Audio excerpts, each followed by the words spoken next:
Bienvenidos. Buenas noches. Buenas noches, bienvenidos. Vamos a empezar nuestro tema de hoy.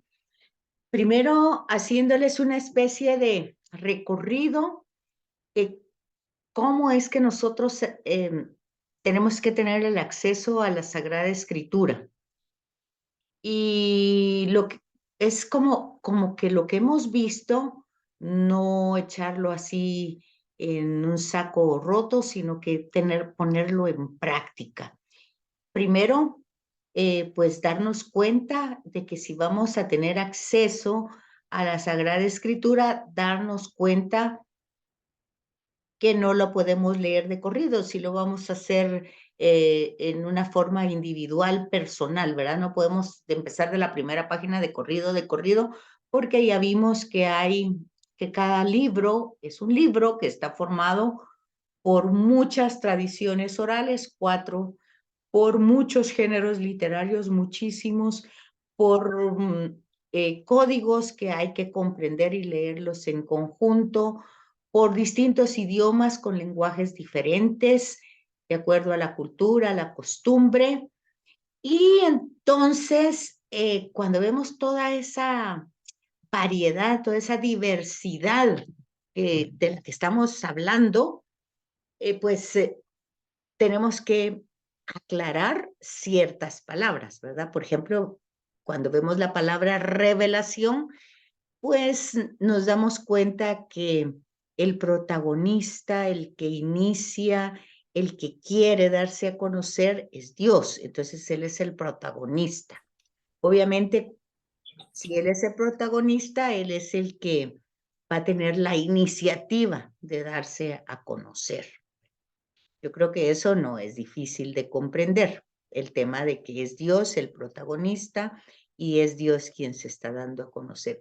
El problema viene cuando esa revelación o esa manifestación se transmite al ser humano, porque claramente Dios quiere revelarse al ser humano. Y entonces, cuando el ser humano quiere transmitir oralmente esa experiencia, entonces fíjense bien, aquí tenemos que llegar a una conclusión, ahí sí que conclusión muy clara, de que cuando Dios se revela al ser humano, da a conocer quién es Él, y el ser humano experimenta, es una experiencia. Quiere decir que todo el proceso de la revelación empieza por experiencia humana, no por especulación. ¿Qué me dicen de eso? ¿Me lo comprenden? No empieza por especulación, sino por una experiencia humana. O sea, Dios se revela al humano, el humano lo experimenta. ¿Sí captan qué es lo que estoy tratando de dar a entender?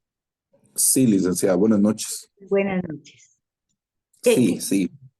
Bueno, Cuénteme. lo que usted nos está transmitiendo de las lecturas que uno ha realizado, puede comprender que esa tradición oral en principio se cimenta sobre la base de experiencias que se enraizan en las personas que las viven Muy directamente. bien, Por muy bien. ejemplo, Abraham Ajá. parece ser el ejemplo más claro porque el relato, desde mi perspectiva, ordenado surge a partir justamente de la salida de Abraham después de tener esa experiencia personal con Jehová Muy y bien. deja su cultura caldea e inicia realmente la historia previa a lo que se conoce después como ya el pueblo de Israel y Muy bien. cómo se va transmitiendo. Muy bien. Muy bien. Aquí me aparece Blanca Estela, pero usted se llama. ¿Cómo se llama? Perdón, es que escuchamos la clase con mi esposa juntos, Giovanni Ajá. Castro y Blanca Murga. A Giovanni. Muy bien, Giovanni. Muchas gracias. Claro, eso tiene muchas consecuencias porque nosotros ahora especulamos. ¿Me comprenden? Especulamos. ¿Qué quiere decir? Especulamos. ¿Qué quiere decir eso? Nosotros especulamos. ¿Han oído esa palabra? Sería Es como algo prejuzgar. Algo que no hemos vivido. O ajá. sea, hablamos de algo que no hemos vivido, pasamos información que no es propia. Partimos de ideas. Especular es cuestionar, tener una idea. Pareciera que nuestra fe se basa en ideas, pero nosotros tenemos que darnos cuenta que la revelación, Dios se revela a un personaje, como bien dijo Giovanni, a un personaje, y siendo politeísta, fíjense que eso es extraordinario, ese es un gran paso de la humanidad, en un ambiente politeísta donde hay tantas divinidades, donde se le da culto al rayo, a la lluvia, al río, a la montaña, a todo lo creado, empieza esta experiencia con este ser que es el que lo ha creado todo. Díganme ustedes, esa es una gran revelación, ¿o no? Experimentarlo es una gran revelación. Y transmitir eso, pues imagínense ustedes, ¿verdad? Que es una cosa extraordinaria. Y tiene una serie de consecuencias porque claramente nosotros no somos marionetas, no funcionamos a través de procesos. Y por supuesto que la escritura no nos va dando todos los procesos como se van desarrollando, nos va dando etapas de la historia de la salvación, pero no nos va narrando el proceso humano así detallado, ¿verdad? Sino que nos va dando como pautas para que nosotros comprendamos que en esa experiencia no es de la noche a la mañana, pero que empieza con algo, y la palabra marchó significa que está en el versículo 4 de Abraham, en el capítulo 12, marchó significa pues que se puso en camino con esta experiencia, y a partir de esa experiencia va avanzando. A veces, pues traía ciertas costumbres de su cultura caldea, pero las va purificando. Y el texto nos va diciendo cómo Dios sigue, pues toma la iniciativa de ir purificando al elegido. Y como dijimos en el principio, la elección no tiene ningún mérito de parte del elegido, ¿verdad? Al que le eligen, sino que todo es iniciativa, todo es protagonismo de parte de Dios. Pero se dan cuenta que tiene una serie de secuencias, de secuelas que se va desarrollando en este personaje. Giovanni decía, Abraham es el mejor ejemplo, pero cada uno de estos es un gran ejemplo, porque Abraham es un gran ejemplo, luego, porque es el que inicia el monoteísmo, por decir así, pero luego los otros con todas sus fallas humanas, sobre todo Jacob, pues que es el que va a cambiar nombre, Dios le cambia el nombre, ¿verdad? También se lo cambia a Abraham, es decir, es otra humanidad, es otra realidad. Dios es el que da la dignidad, Dios es el que da el proyecto, Dios es el que da el horizonte, Dios es el que lo hace todo, pues. Y entonces la persona, pues, se deja guiar, se deja llevar con fallas humanas, como siempre, pero es Dios el que se encarga de aclararlas, ¿verdad? En cada uno de los personajes. Dudas, inquietudes, preguntas, Moisés, ¿verdad? No puedo hablar. Jacob, estoy perseguido porque engañé, porque mentí, porque hice un fraude, porque robé. Bueno, pero está perseguido para matarlo y bueno, pero cambia de nombre. Jacob, Dios le cambia el nombre. Entonces vamos viendo ese proyecto que se va desarrollando. ¿Sí, Ronald? Gracias, licenciada. Solo con una como consulta, el tema de la especulación, ¿verdad? Especulación, ajá. Ajá. Especular.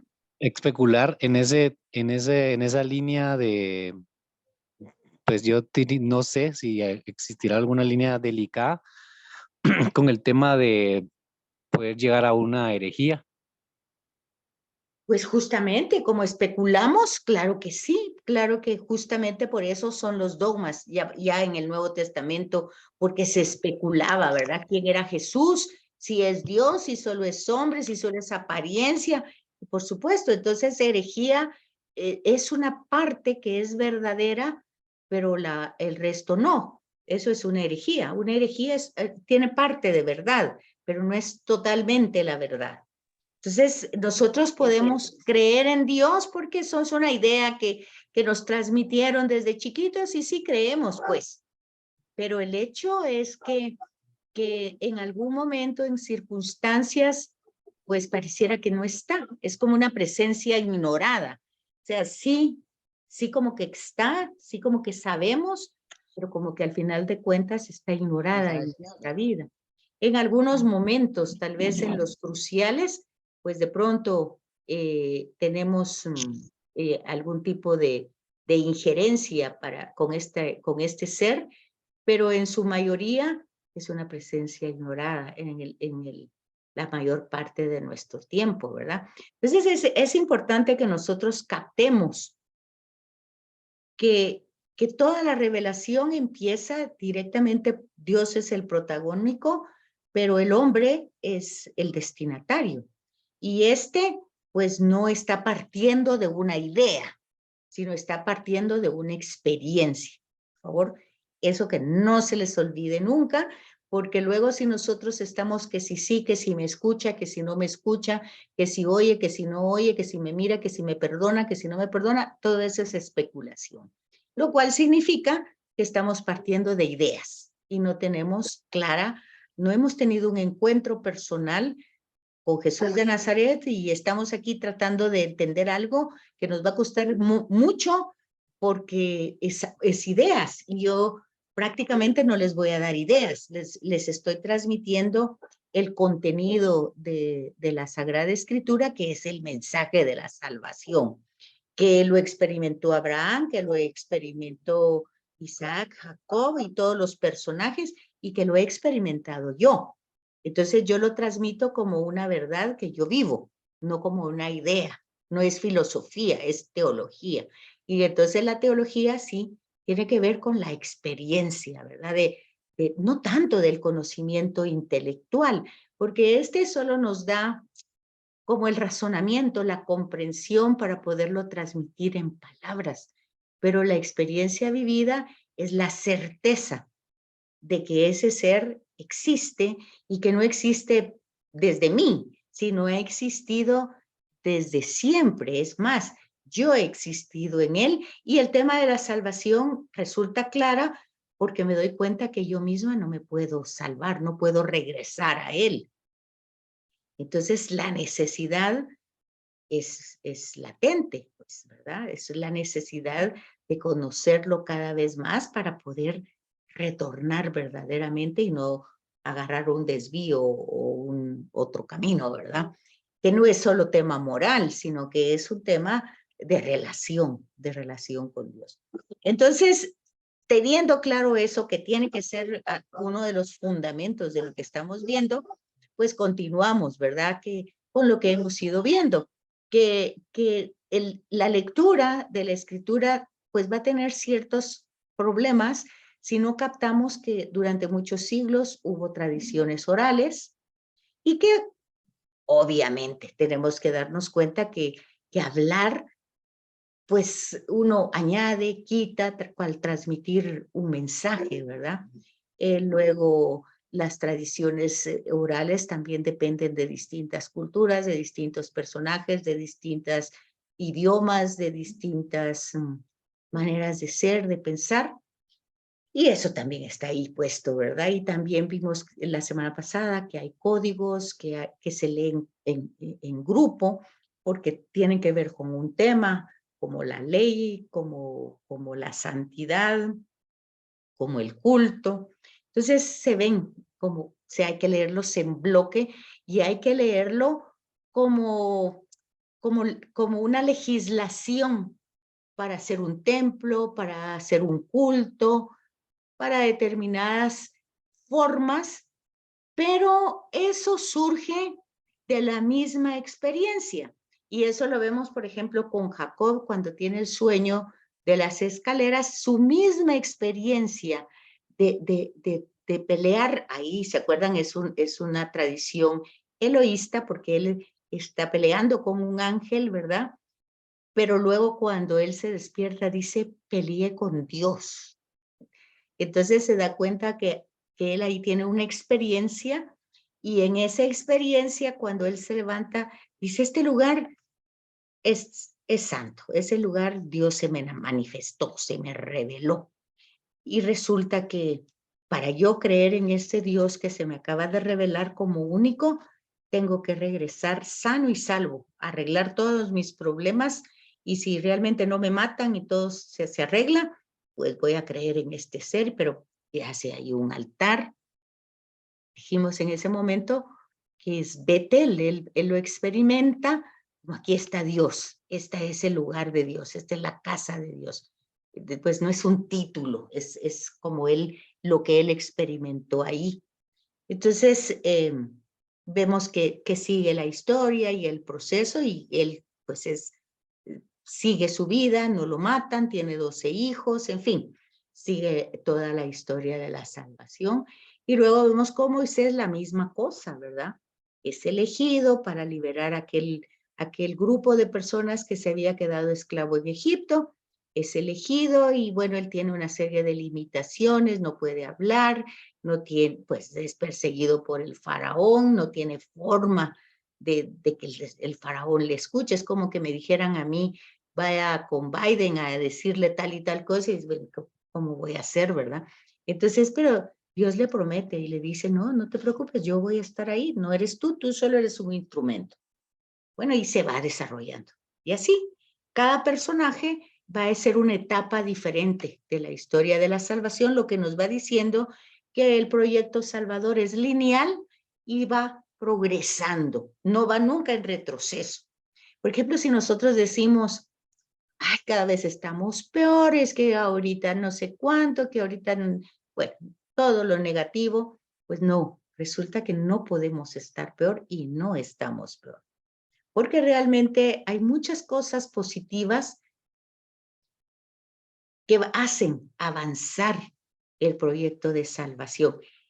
Por ejemplo, esto que estamos haciendo de tener un curso, de hacer un esfuerzo, de conocer más la palabra que nos da vida, de ir descubriendo esa persona en nuestra historia cotidiana, no importa cuántas equivocaciones, pecados, lo que ustedes quieran llamar, pero ahí está, tener esa certeza y descubrirla en la forma de ir entendiendo la Sagrada Escritura, que es eso al final. Entonces, ese es una gran cosa, ese es un gran proyecto, porque ustedes al captarlo se vuelven multiplicadores, ustedes van, lo cuentan a sus familias, a amigos, qué sé yo. Y entonces eso va avanzando, y aunque es un tema, si ustedes lo ven en la Escritura, es como dicen, ¿verdad? Es una tarea de hormigas, es de poquito en poquito, porque como que así es la pedagogía de Dios. No escoge a toda el mundo, ni escoge a los mejores. Él escoge, él sabe, él conoce su criterio, pero va de poquito a poquito, ¿verdad? De uno en uno, luego un pueblo, y bueno, en fin, ahí va la historia avanzando de poco a poco. Pero nosotros hemos entrado en esa historia por Jesús, ¿verdad? Y nosotros lo que debemos realmente ir descubriendo en este estudio de la Sagrada Escritura es la unidad que hay en el mensaje y en el contenido bíblico y la continuidad. Fíjense, una unidad a pesar de toda la diversidad que hemos hablado. Muchas culturas, muchos idiomas, muchas personas, muchas maneras, muchas tradiciones, muchos géneros literarios, muchas contradicciones. Hay una unidad y hay una continuidad del mensaje. ¿Y cómo? Bueno, porque es que el mensaje es uno. es historia de la salvación. Entonces el problema es que a veces nos quedamos en la vestidura del mensaje, o sea, en el género literario. Y por eso es importante que nosotros nos demos cuenta, con la ayuda del comentario de pie de página de la Biblia que estamos leyendo, ¿verdad? Y tratar de sacar el mensaje que se nos está transmitiendo. Entonces, aquí ya tenemos varios temas desarrollados, ya tenemos el tema que es Dios quien se revela, ahí no hay problema, ya sabemos que es el ser humano el que es el destinatario, tampoco hay problema. El problema lo empezamos a tener cuando decimos que todo esto que está aquí escrito, desde Génesis 1 hasta el último libro del Apocalipsis, todo es inspirado y no contiene error. Todo. Entonces, si ustedes están viendo todavía los videitos de los manuscritos, solo ahí ya ustedes pensarán, bueno, pues esto ha sido de muchos siglos, un trabajo de muchos siglos. Y luego, cuando vemos más atrás las tradiciones orales, más siglos. Y luego cuando vemos la transcripción de un lado, de un pergamino a otro, o de un papiro a otro, más todavía. Y luego si vemos las distintas culturas, las distintas costumbres, los distintos idiomas, más. Y entonces, ¿cómo puede ser inspirado? ¿Cómo puede no haber error? ¿Cómo puede decir eso? Si nosotros vemos que desde el principio, pues hay cosas que se contradicen y a nuestra mente, para nosotros eso es un error. Si una cosa dice una cosa y otra cosa dice otra, bueno, pues ¿cuál es la verdad? Y luego usted me dice de que la verdad ahí está dicha y que no hay error. Entonces, yo creo, o no sé si ustedes se han preguntado o les ha inquietado el hecho de la inspiración. Pues si no les ha inquietado, no sé, pues ha de ser que no lo han pensado mucho. Pero de todas maneras, ese es nuestro tema hoy, la inspiración y la inerrancia. ¿Cómo lo debemos comprender y hasta qué manera nos podemos dar cuenta? No otra vez por ideas, ni porque les esté transmitiendo un dogma o una verdad abstracta o porque así tiene que ser. No, por la misma experiencia de leer y la misma experiencia de la propia vida que demuestra que lo que está escrito, así es. A ver, una cosa, tengo a Minor que parece que no puede entrar y ya le di entrada 4 veces, me aparece Minor, pero no puede entrar, no sé qué le pasa. Minor Rafael, ya entró una vez, pero no sé si va a entrar más veces. Minor, ¿ya entró? No lo sé. Parece que no puede entrar, no lo veo ya entró. Minor, ya está Muchas por ahí, gracias. ¿verdad? Ya, muchas gracias. Es que le di muchas entradas, no sé por qué no podía entrar. Bueno, qué bien que ya está dentro. Entonces, estábamos diciendo de que ese es el tema hoy, la inspiración y la inerrancia. Porque si ustedes ven los videos y ven todo lo que hemos estudiado, pues no sé si se han hecho la pregunta. Bueno, ¿y dónde empieza la inspiración? ¿Dónde termina? Y para eso, hoy empezamos otro elemento más. Ya teníamos los videos, hemos tenido el estudio directamente con la Biblia. Ahora vamos a utilizar 2 herramientas más. Vaticano II, con la Constitución de Vaticano, Sacrosanto Concilium y Dei Verbo, no toda. Ahí les puse en la tarea los numerales de Vaticano II y también les puse numerales del Catecismo de la Iglesia. ¿Por qué?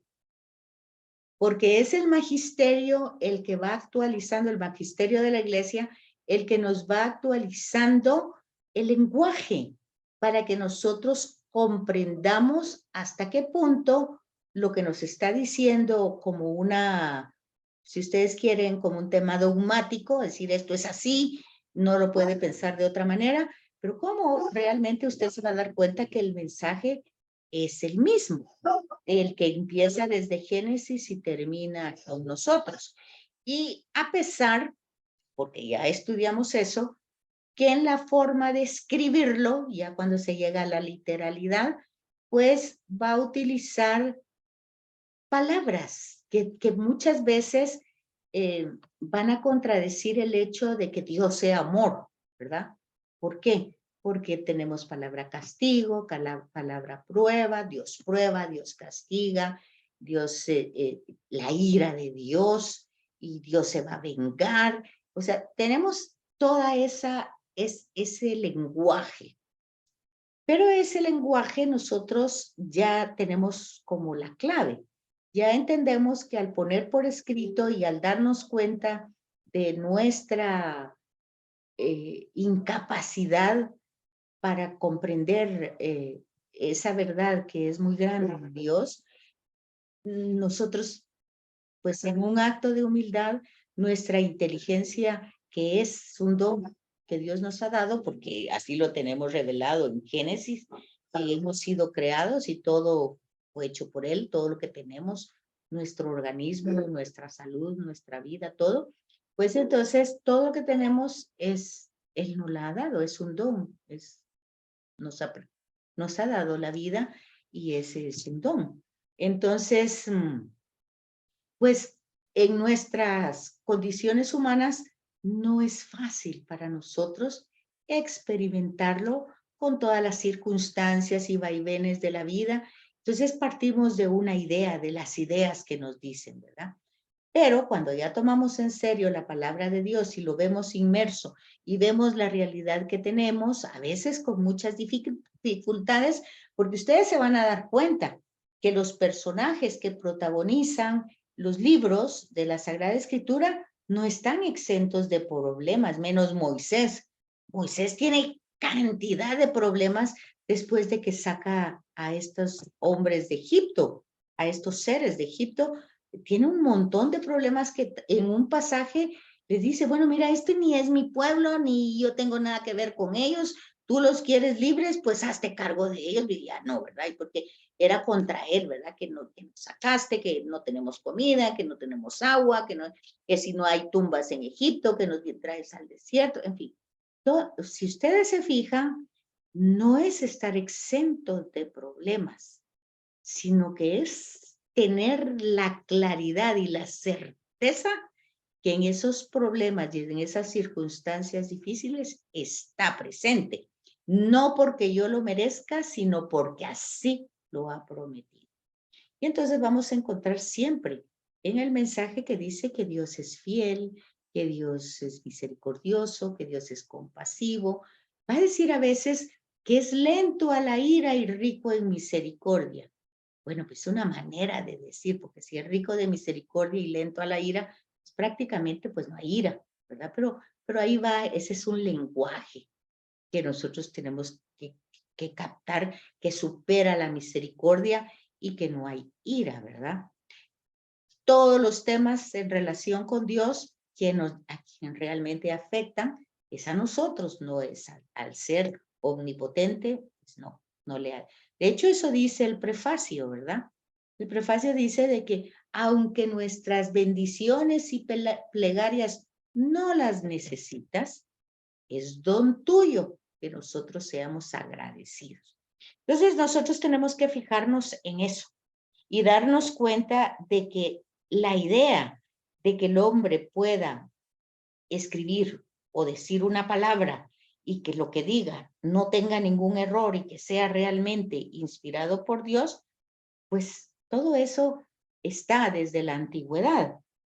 Pero la inspiración de la que habla la Sagrada Escritura no es como la de El Quijote, por ejemplo, de Cervantes, que el libro es muy bonito, inspirado, tiene grandes elogios, es una obra grande, maestra, todo lo que ustedes quieran, una gran inspiración, pero no está hablando de ese tipo de inspiración, ni tampoco de Shakespeare, que también es inspirado en sus obras. Hay muchos personajes inspirados, pero entre esa inspiración y de la que habla la Sagrada Escritura hay un abismo, pero enorme, en lo que se refiere a la constitución, a lo cualitativo, a la calidad, a la cualidad que tiene la Sagrada Escritura. ¿Por qué? Es Dios mismo el que se revela, pero se revela a un ser humano. Entonces, la inspiración divina, según Vaticano II, y lo que ustedes van a leer, es una acción sobrenatural.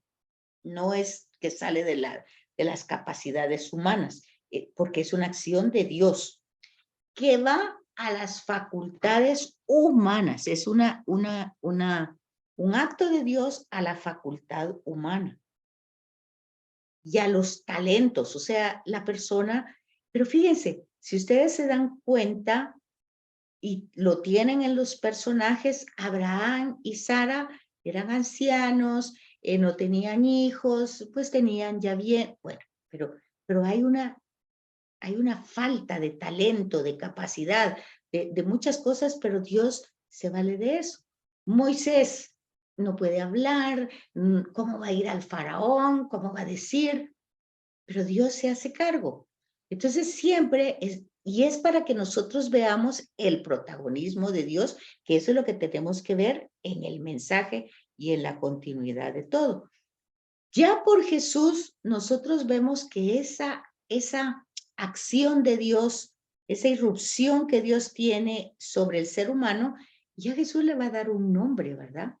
Va a decir que es el Espíritu Santo, que es el Espíritu de Dios, el que va a estar en todos los autores que van desarrollándose a lo largo de la Sagrada Escritura. Entonces, de modo que estos hombres tenían su razón, su lenguaje, su cultura y todo, pero fueron capacitados por esa fuerza, por ese influjo, por esa inspiración sobrenatural. O sea, su inteligencia recibe esa acción de Dios, su voluntad también, ¿verdad? Pero si ustedes se dan cuenta y lo trabajamos hoy, ustedes se pueden dar cuenta que es lo mismo. Digamos, ahorita nosotros pareciera que nosotros nos inscribimos en el curso por lo que ustedes quieran. Pero nada se escapa al proyecto de Dios, nada. Y para el hombre de fe, para la persona de fe, es Dios que está convocándolos y nos está convocando a todos. Es Dios que, claro, yo tengo un libro, la Biblia, estoy estudiando, todo lo que ustedes quieran, pero Él va haciendo accesible el lenguaje para la comprensión. Y cada quien lo va comprendiendo desde sus distintos niveles, que es Dios quien está haciendo esa capacitación. Entonces, la inspiración que empieza desde Génesis y desde las tradiciones orales, continúan hasta el día de hoy. Y yo lo veo con toda la claridad del mundo, ¿verdad? El protagonismo corresponde a Dios. Fíjense que se inscriben una cantidad de gente al curso. 100, no sé cuántos, que hay que abrir, hasta 2 cursos, todo lo que ustedes quieran. Y poco a poco la gente, que muy difícil, que muy tarde, que mucho trabajo, que los deberes, que la plataforma. Entonces todos van, pues, diciendo que no, ¿verdad? Y hay otros que dicen, bueno, aunque esto sea, ahí me dan esto, me dan esta oportunidad, yo voy a tratar, y ahí sí. Y pareciera que solo son nuestras fuerzas, y sí, está esa disponibilidad, pero Dios la capacita. Dios la va incentivando y la va desarrollando. Y el protagonismo corresponde a Él, quien toma la iniciativa. Pero el ser humano, ustedes, nosotros, yo, no quedamos solo como instrumentos inertes, así, obligados como marionetas, no. Está nuestra voluntad capacitada. Y créanme, todos tenemos cansancio, enfermedades, dificultades, problemas, pero es ese espíritu que va capacitando el intelecto, la voluntad y nos va desarrollando. Entonces se ve. No solo se ve porque lo diga en la escritura, sino porque se ve hasta el día de hoy, ¿verdad? ¿Y qué no es entonces la inspiración? Pues no es un dictado de Dios, no es una imposición de Dios. ¿Sí, Lucía? Disculpa que lo interrumpa, pero el minor Jancy está intentando ingresar de nuevo. Lo mandaron en chat y que si le puede dar ingreso. Disculpa que lo interrumpa. Gracias. Ya le di ingreso muchas veces. Tal vez es algo de él. No sé. Y menciona que le está fallando a él el internet. Eso es. Por eso lo saca cada rato. Muchas gracias. Gracias. Ya le volví a dar entrada. Pero ya nos quedan 4 minutos. Hay 3 nos quedan. Ahí se acuerda que se acaba y vuelven a entrar. Entonces dice que inspiración no es inspiración un dictado donde nosotros quedamos totalmente anulados como personas. Eso no es. Tampoco es un compendio o una enciclopedia, ¿verdad? Que está afirmando cosas que por fuerza tenemos que creer, ¿verdad? No es eso. Y aunque no las entendamos, las tenemos que creer, no. Hay una dinámica en la revelación, hay una pedagogía, hay una didáctica, hay promesas que se van desarrollando y que vemos que se van, nosotros que estamos leyendo, vemos que se van cumpliendo.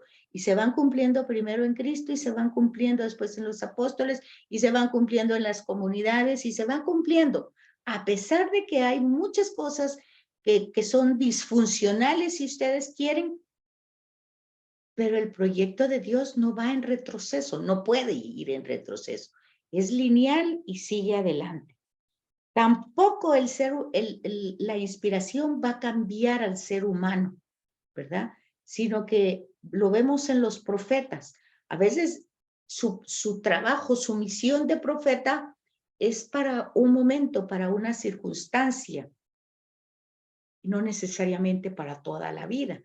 De hecho, no sabemos la vida de todo el profeta, a veces sabemos solo algunos indicios para ubicarlo en la historia.